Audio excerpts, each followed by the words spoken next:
Originally, every person's life is a brilliantly shining mirror. Nichiren Daishonin writes, a tarnished mirror that will shine like a jewel when polished. A mind now clouded by the illusions of the innate darkness of life is like a tarnished mirror, but when polished, it is sure to become a clear mirror reflecting the essential nature of phenomena and true aspects of all reality. Bronze mirrors not only reflect poorly, but also tarnish very quickly unless they are polished regularly.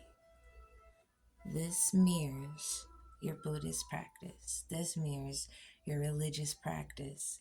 You have to polish, you have to study, you have to practice, you have to dive in, right? All the way in.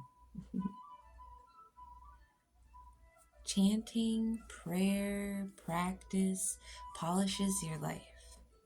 Not only do you undertake this practice for yourself, but you polish your mirror. The mystic law is a mirror that shines in your life. It can be said that you are a master of polishing the mirror of life. Even though many people make up their faces, they tend to neglect to polish their lives. They quickly wash off any makeup from their face. They wash off any stain from their face, but they remain unconcerned about stains in their lives.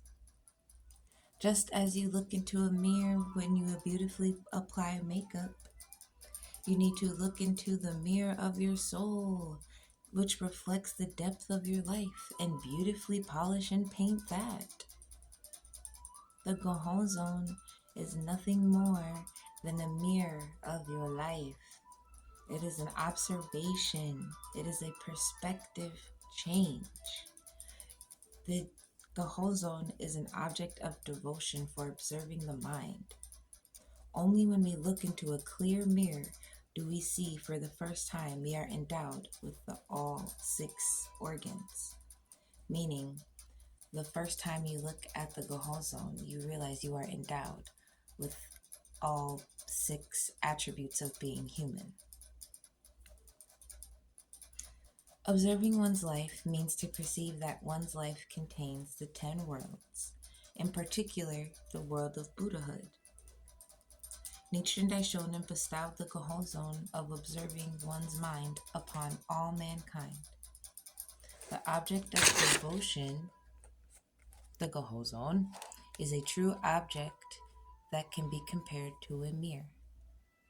The 5 characters of Nam-myoho Renge Kyo similarly reflect the 10,000 phenomena, not overlooking a single one of them.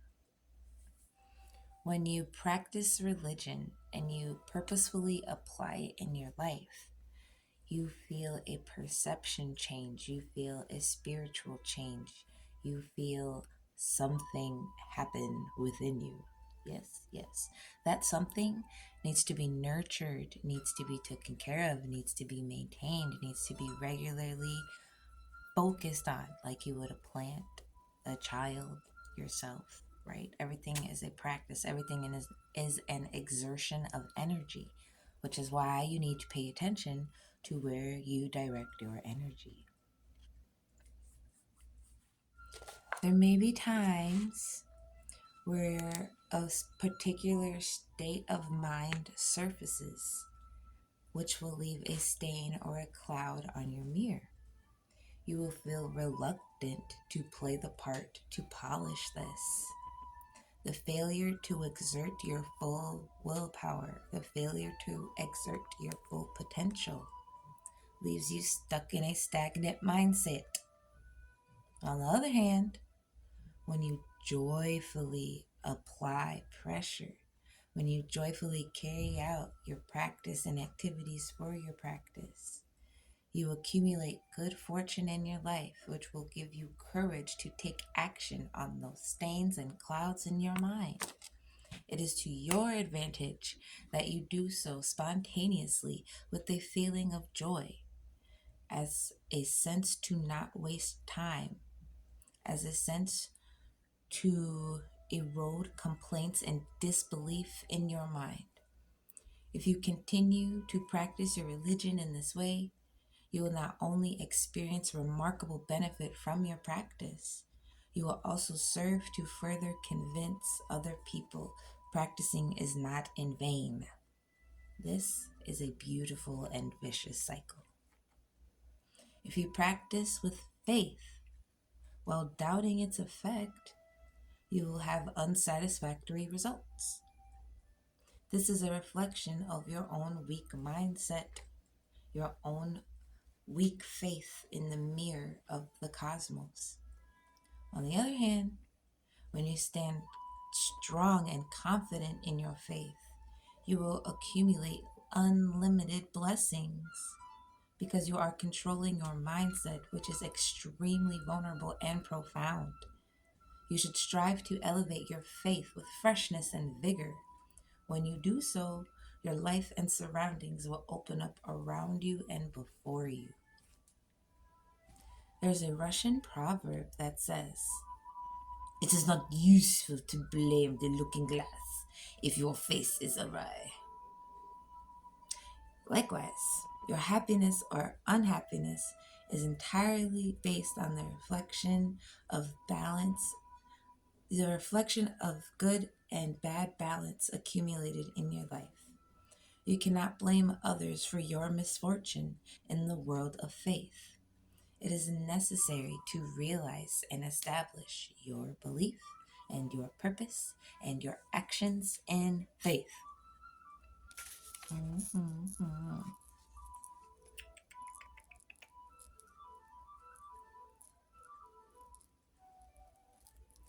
When we discuss the purpose behind the act of faith, one can ultimately say the message is received through a higher power. We can say that we chant or we have prayers and we indulge in the element of practicing our faith. This is indicated by the phrase in one of the Nichiren Daishonin quotes from the Lifespan chapter of the Lotus Sutra, which reads, "Single-mindedly desiring to see the Buddha, not hesitating even if it cost them their lives." For us, this translates into an earnest desire to reveal our Buddha nature every time we chant. We will die for our cause. We will believe in our faith full and wholeheartedly. Explaining the principle of having our prayers answered through the power of faith is an underlying act. Muster your faith and pray to the Gohonzon. Then what is there that cannot be achieved? Believe in this mandala with all your heart. Nam-myoho Renge Kyo is like the roar of a lion. What sickness can therefore be an obstacle? Nichiren Daishonin cautions, a coward cannot have any of his prayers answered. This is because his practice is not rooted in faith. Cowardice can be defined as an impure element of life, which takes control of the ego and the self and separates you from your Buddha nature or the mystic law. Conversely, when you continuously develop in your practice, in your religion, taking action in the wisdom you get from your religion, courageously applying it to your life and moving forward,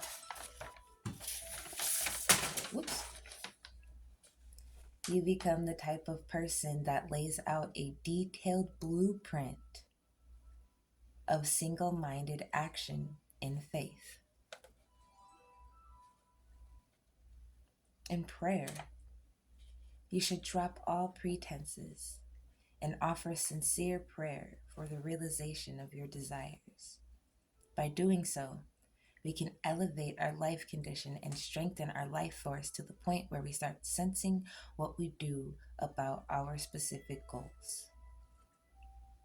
Worry should not be the basis of our prayer, as they undermine the power of your prayer. It undermines the power of your chanting. Rather, you should resolve to win. knowing that chanting daimoku, knowing that meditating, knowing that praying, you are tapping into a higher state of consciousness necessary for victory. Chanting daimoku is defined as heartfelt prayers to the Gohonzon. The very core of your life aligns with the purest life force of the universe, melting away whatever negative effects you may face due to your karma. Various sins are just like dewdrops. The sun of the wisdom is capable of dissolving them all. This unchanging reality, which reigns over all life's functions, is firmly established in the face of our lives. When we gain self-control without being defeated, when we face the reality of our daily lives that action is necessary, when we renew our confidence to reach our goals,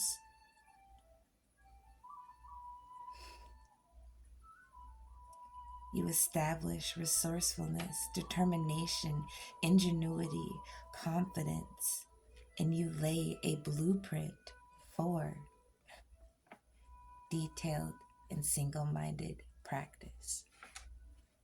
You set the example in your faith. You set the example in your religion. You become someone that is a rare stroke of luck. And this is not mere fantasy. This is not a mere fantasy. This is an act of faith. Yes. Thank you. Thank you. Thank you. That was written by Ted Morino.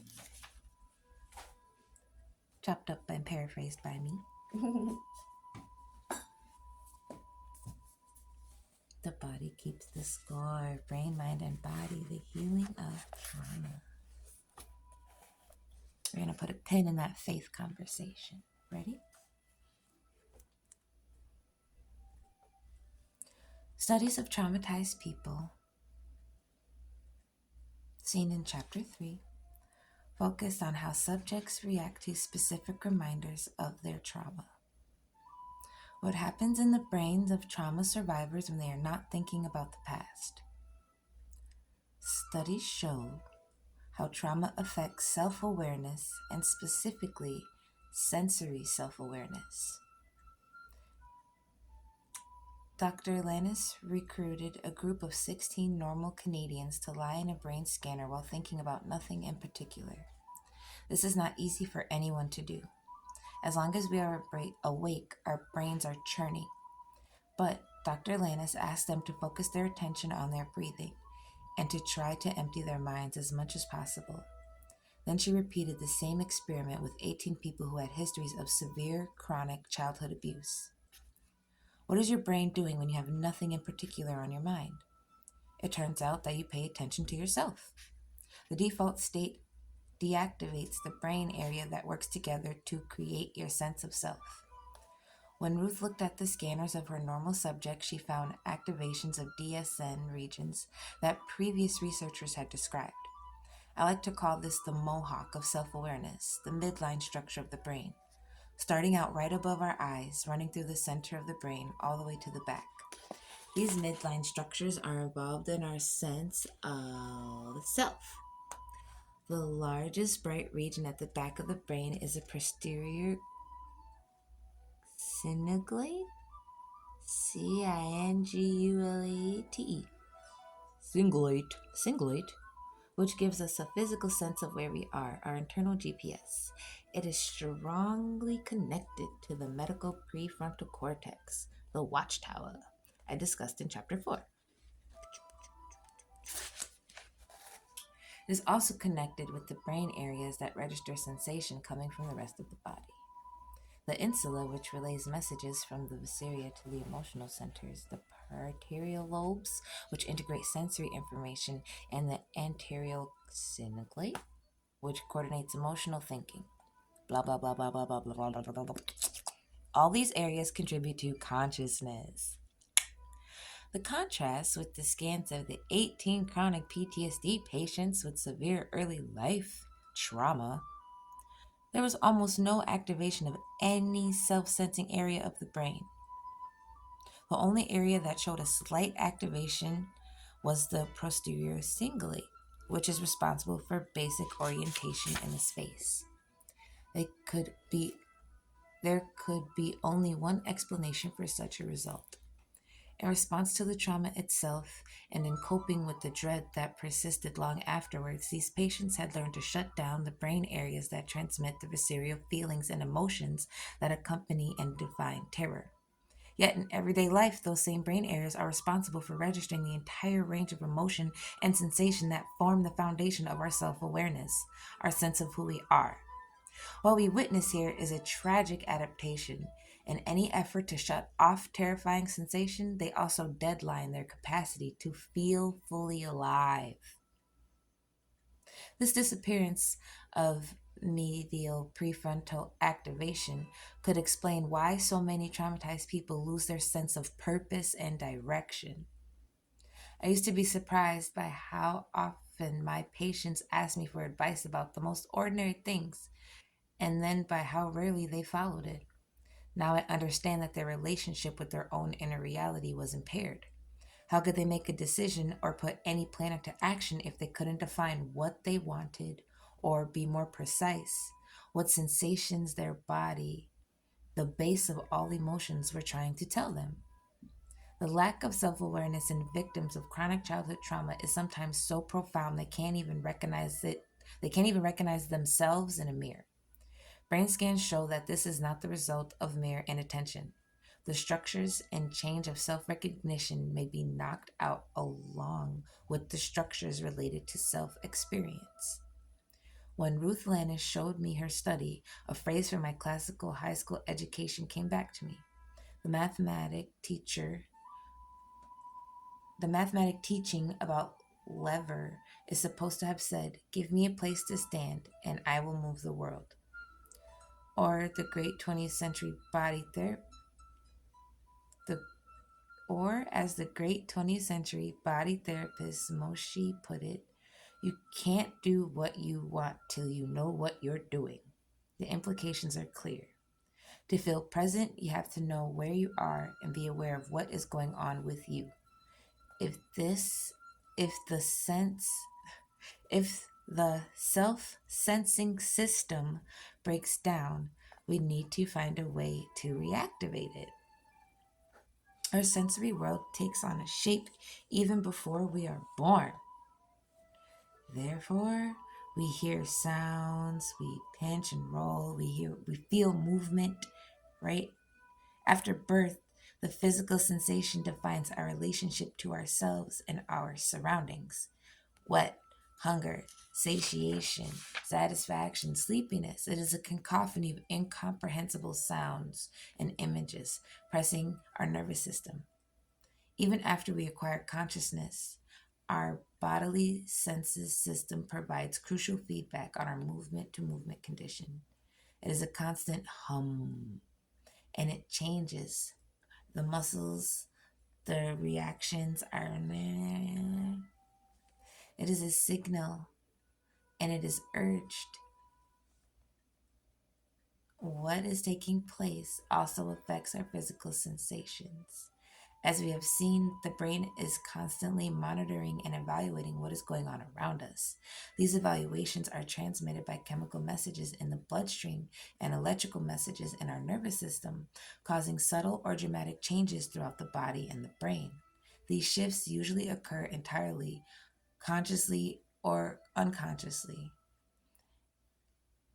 The subcortical regions of the brain are astoundingly efficient in regulating our breathing, digestion, hormone secretion, and immune system. However, these systems can become overwhelmed if there is a challenge or an ongoing threat or a perception of threat. And this will display in a wide array of physical problems that have been documented in traumatized people. Which is, I forgot to put the bookmark back in there. Oh my goodness. Anyway, gosh, diddly darn it. Saying all of that to say this. You have to retrain your brain. You have to reprogram your brain. You have to start at a base level, which was the first week of school, right? Getting you to say those affirmations, getting you to get a mental log of everything going on in your brain, writing that stuff down, writing it down, okay, right? So now this, our song for unpacking our trauma kit, right? Mm-hmm. This is it. This is reading in your memory. Great. Get your blank page. Pull all your stuff out.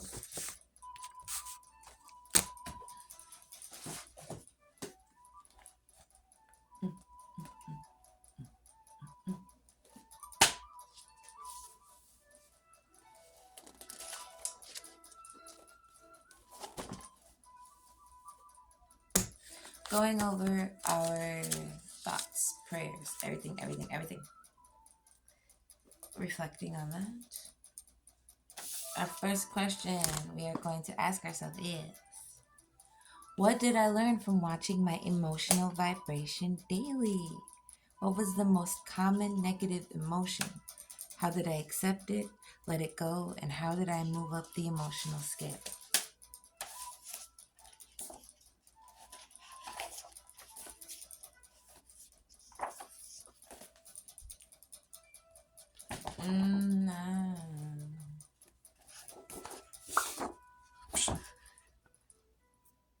My most common negative emotion was disappointment, which was down here in the red, right? So how did I counteract my disappointment?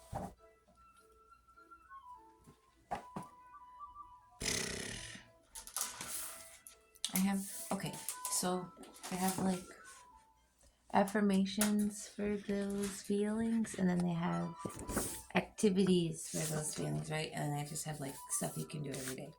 So when I was feeling disappointed, I definitely was doing my logs. I socialized. I definitely watched a bunch of funny stuff. Yes, I meditated. I did. I definitely went outside. I did everything on my list, right? But I was still feeling like, so I practiced an act of kindness. I was definitely doing the self-love. I was talking positively. I was doing the affirmations. I was practicing my heart healing. I did not do any yoga, but I was definitely dancing. I was exercising. I was being helpful and giving advice. Yes. I did everything on my emotional scale, but I was still feeling like, right? So then we have to take it a step further. Now we have to go into our chakras.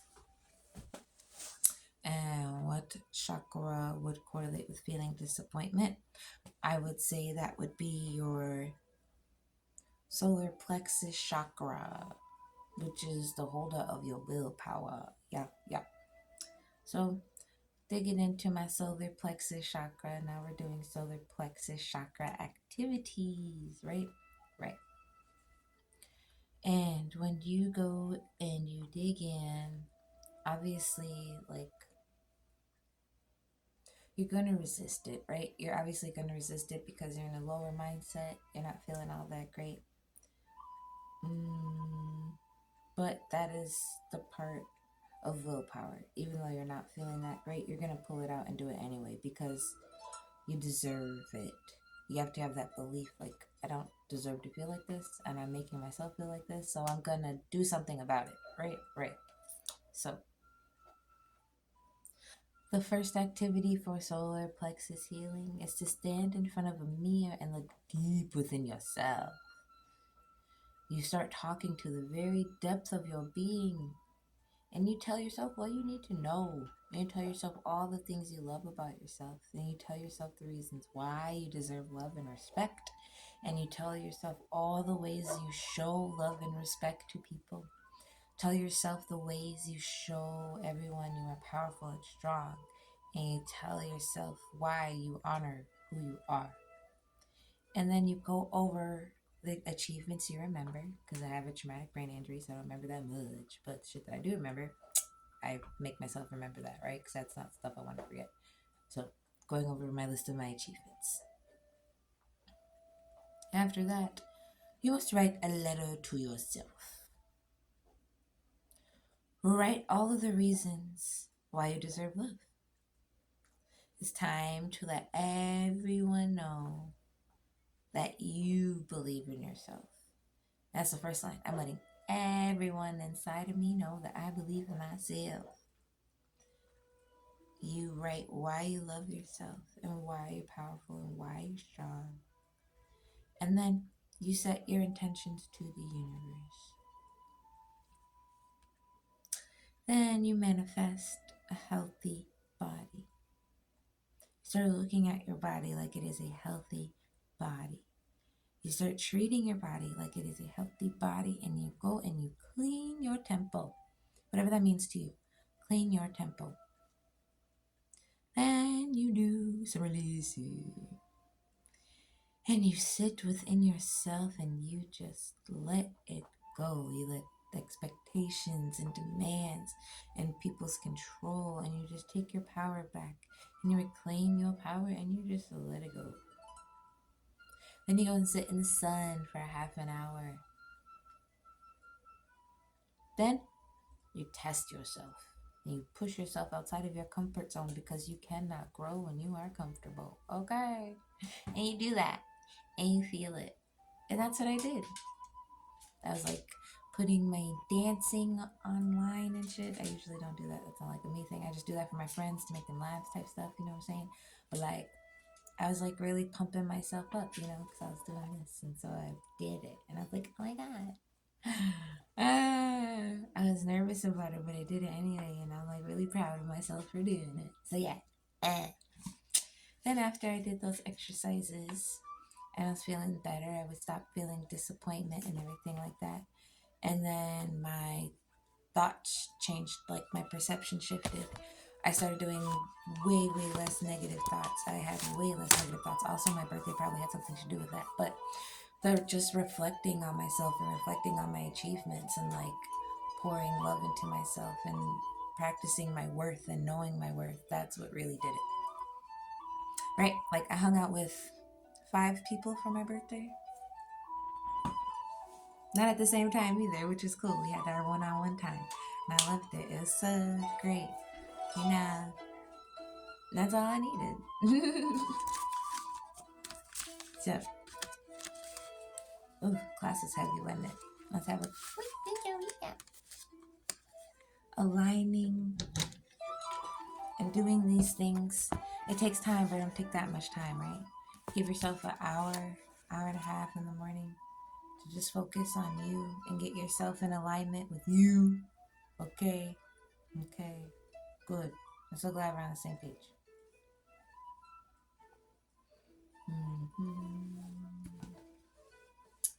There.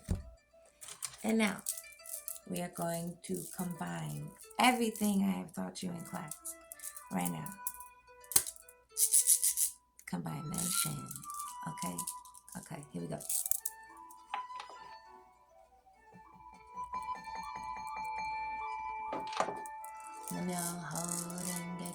I forgot to open the alcohol zone.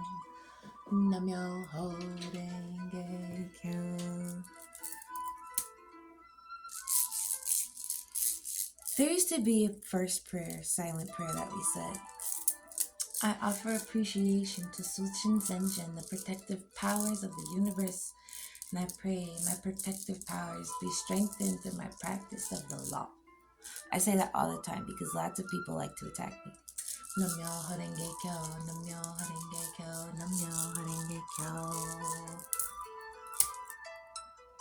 Wong Bani Bama Hum, Wong Bani Bama Hum, Wong Bani Bama Hum, Wong Bani Bama Hum, Wong Bani Bama Hum, Wong Bani Bama Hum, Wong Bani Bama Hum, Wong Bani Bama Hum.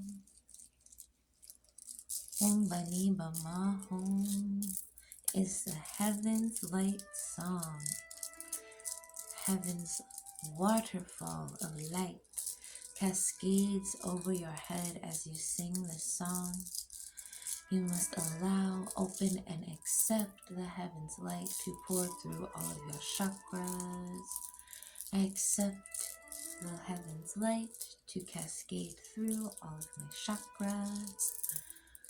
Nam-myoho Renge Kyo, Om Bani Bama Hum, Om Bani Bama Hum, Om Bani Bama Hum, Nam-myoho Renge Kyo, Nam-myoho Renge Kyo, Nam-myoho Renge Kyo, Nam-myoho Renge Kyo. This Nam-myoho Renge Kyo is like polishing your life force that we were learning about when we were studying a little bit of chi and the flow of your chi and the balance of your life force and energy. Nam-myoho Renge Kyo is like polishing your chi. It is amplifying your life force. It's drawing it all out in and together. Right? Right. I love and accept myself. I am confident, strong, and courageous. I am worthy of love and respect. I am a powerful being. I choose the best for myself. I express myself in a powerful way. I have healthy boundaries. I have a healthy body. I am proud of my achievements. I honor myself. I am proud of myself. I choose healthy connections and relationships. I am real. I direct my own life. I appreciate my strengths. I am free to choose in my situation.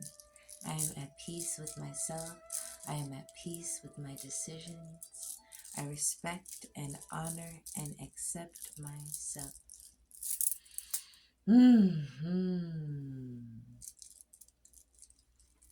Yes. Now that our brain is in alignment, we got our chakras popping and popping. We got some flow of energy going. You're going to direct and move that flow of energy, y'all. Let us do it.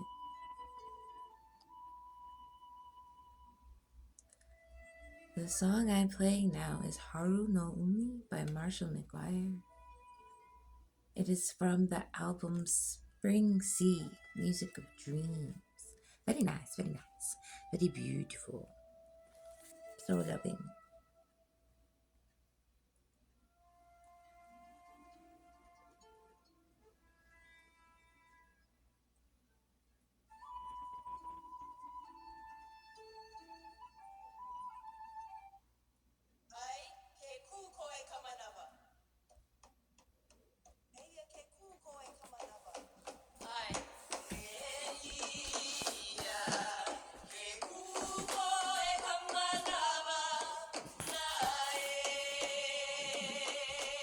Move those hips. You don't have to do it right away. Start off small and work your way up. You don't even have to do hips. You can do your chi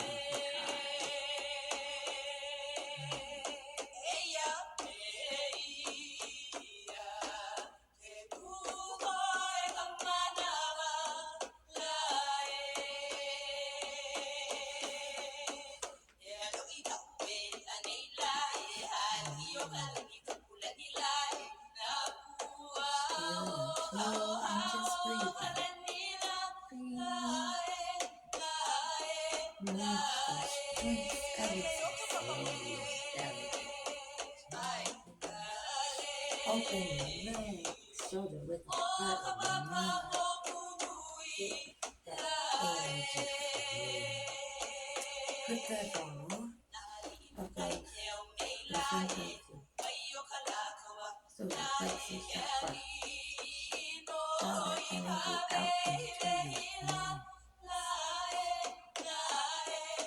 I got injured at my job a couple of years ago. And 3 places in my back. So I personally like to heal up because, oh my god, hurting, right? And then this previous job I had a coworker come up behind me and start rubbing on my side. And that felt good fucking amazing. And now that just spazzes all the time. So this helps. I still stretch everything out. So I like the video for the stretching. And you can do it too. Just move the energy. Okay. Don't let that energy be stagnant in your body. Move yourself. Go.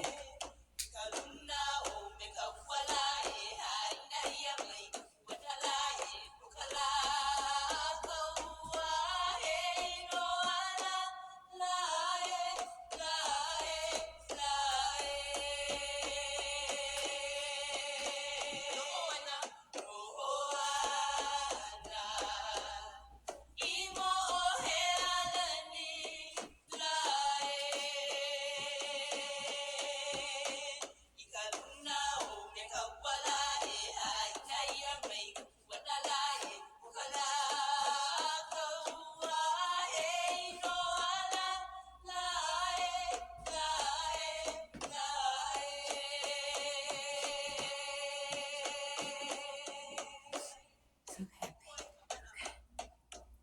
Are you moving your hips? Are you doing it? Do it. Get it. Get it.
Thank you for coming to class. Thank you for hanging out. I will see you next time.